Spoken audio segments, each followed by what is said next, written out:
झरिया विधानसभा के बर्फकल चंडी मंदिर के पास एक महत्वपूर्ण आम सभा का आयोजन किया गया। इस सभा का आयोजन विशाल फोर्स संगठन द्वारा किया गया, जिसमें सैकड़ों की संख्या में लोग पहुंचे।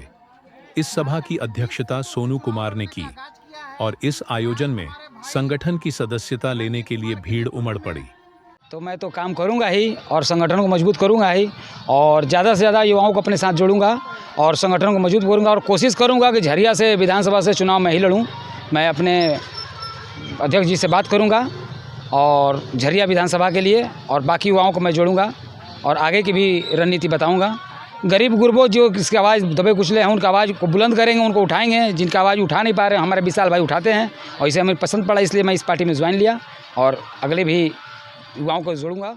इस सभा में झरिया की महिलाओं ने अपनी समस्याओं को खुलकर सामने रखा। उन्होंने कहा कि आउटसोर्सिंग की हैवी ब्लास्टिंग से उनके घरों को नुकसान पहुंचता है और धूल धुएं से उनके बच्चों की सेहत पर असर पड़ रहा है।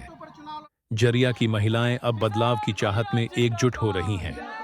झरिया की महिलाएं इस संगठन के साथ जुड़कर अपने हक और अधिकार के लिए लड़ाई लड़ने का संकल्प ले रही हैं। झारखंड की राजनीति में इस बार एक नया अध्याय शुरू होने जा रहा है। झारखंड की 20 सीटों पर चुनाव लड़ने का हम लोग काम कर रहे हैं और 20 सीट हम लोग जीतने जा रहे हैं।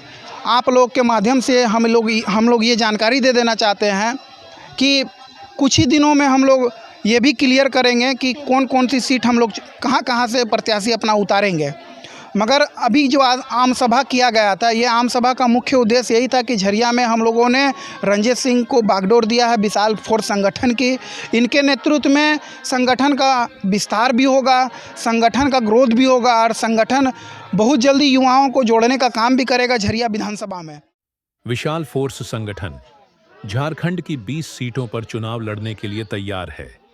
इस बार चुनावी मैदान में यह संगठन जनता की आवाज को बुलंद करेगा।